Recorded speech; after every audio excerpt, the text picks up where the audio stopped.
नमस्ते दोस्तों। आज हम आपको बताने जा रहे हैं जीरो एफआईआर क्या होती है और इसके क्या फ़ायदे होते हैं। देश में विधि व्यवस्था को बनाए रखने के लिए संविधान ने कानून व्यवस्था की नींव रखी है। पुलिस का मुख्य कार्य आंतरिक शांति और सुरक्षा को बनाए रखना होता है। किसी भी अपराध और गुनाहगार तक पहुंचने की शुरुआत एफआईआर से ही होती है। आखिर एफआईआर किसे कहते हैं? क्या आपने जीरो एफआईआर के बारे में भी सुना है? ये क्या होती है, इसे कैसे और क्यों किया जाता है, इसका उपयोग कहाँ किया जाता है और कैसे? आइए आज हम आपको इस बारे में थोड़ी जानकारी देंगे। जब कोई अपराध होता है तो हम पुलिस स्टेशन जाकर एफआईआर लिखवाते हैं। क्या आप जानते हैं कि एफआईआर क्या होती है? एफआईआर से जुड़े आपके क्या अधिकार होते हैं? जीरो एफआईआर किसे कहती है?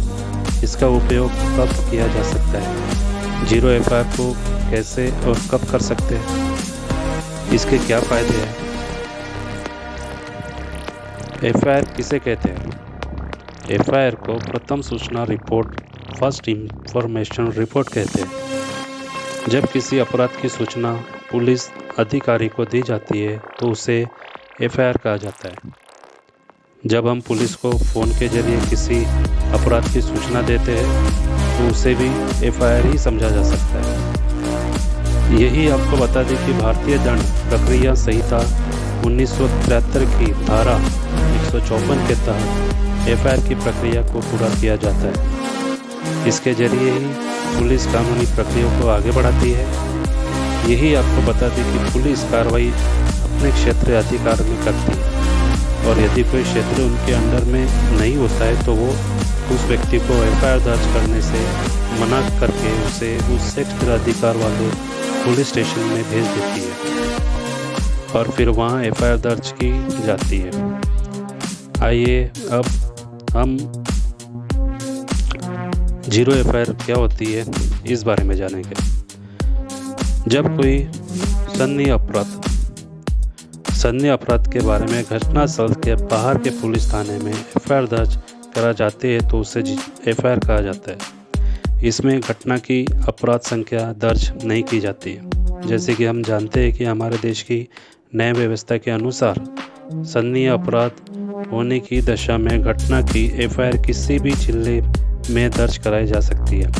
क्योंकि ये मुकदमा घटना वाले स्थान पर दर्ज नहीं होता, इसीलिए तत्काल इसका नंबर नहीं दिया जाता है। लेकिन जब इसे उस घटना वाले स्थान पर स्थानांतरित किया जाता है तब अपराध संख्या दर्ज की ली जाती है। क्या आप जानते हैं कि अपराध दो तरह के होते हैं? सन्नी अपराध और असन्नी अपराध। सन्नी यानी गोली चलाना, हत्या, बलात्कार जैसे गंभीर अपराध और असंज्ञा में मामूली मारपीट इत्यादि। असंज्ञा अपराध में एफआईआर दर्ज नहीं की जाती है बल्कि मजिस्ट्रेट के पास शिकायत को भेज दिया जाता है और फिर वह आरोपी को समन जारी करता है। वही संज्ञा अपराध में एफआईआर को दर्ज करना अनिवार्य होता है। पुलिस एफआईआर से संबंधित महत्वपूर्ण तथ्य यह है कि यही आपको बता दें कि जीरो एफआईआर के जरिए थाने में शिकायत दर्ज कर मामले की जांच शुरू कर दी जाती है ताकि सबूतों को एकत्रित किया जा सके। अगर शिकायत को दर्ज न किया जाए तो सबूत नष्ट हो सकते हैं, चाहे जीरो एफआईआर हो या सामान्य एफआईआर। दोनों केसों में शिकायती का हस्ताक्षर करना अनिवार्य कानूनी प्रावधान है। जीरो एफआईआर कब और कैसे करने चाहिए? अपराध जैसे हत्या, रेप, एक्सीडेंट इत्यादि कहीं भी किसी भी जगह हो सकते हैं। ये जरूरी नहीं कि अपराध उपरोक्त थाने की सीमा में ही घटित हो। इसीलिए ऐसे केस में तुरंत कार्रवाई की मांग होती है, परंतु बिना एफआईआर के कानून भी कुछ नहीं कर सकता है। इसीलिए ऐसे मौक़ों में आई विटनेस या उनसे संबंधित जानकारियों के साथ नज़दीकी पुलिस स्टेशन में एफआईआर दर्ज करवा सकते हैं। जब आप लिखित कंप्लेंट करें तो एक एफआईआर की कॉपी को अपने पास रखना न भूलें। जब एफआईआर को दर्ज करा दिया जाता है तो पुलिस वालों की ड्यूटी होती है कि उस पर कार्रवाई करे, और यही आपको बता दें कि कोई भी पुलिस वाला सिर्फ ये कहकर आपकी एफआईआर लिखने से मना नहीं कर सकता कि ये मामला हमारे सीमा से बाहर है। जैसे सामान्य एफआईआर लिखी जाती है वैसे ही जीरो भी,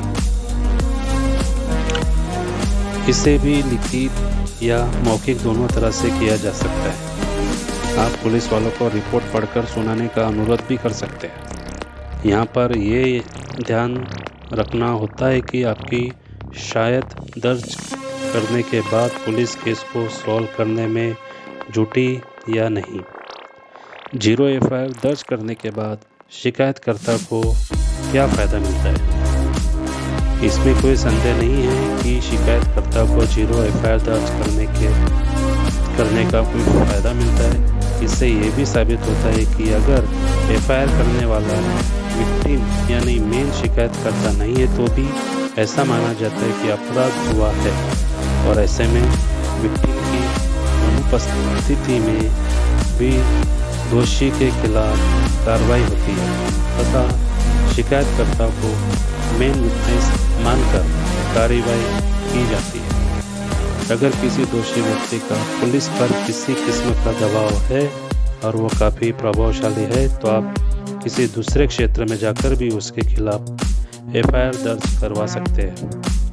अगर आपको किसी अपने की सहायता करनी है जो किसी परेशानी में है और आपसे काफ़ी दूर है तो आप उस तक एफआईआर के जरिए पुलिस की सहायता को पहुंचा सकते हैं। घटनास्थल को छोड़ने के बाद भी दूर रहकर आप दोषी के खिलाफ कार्रवाई कर सकते हैं।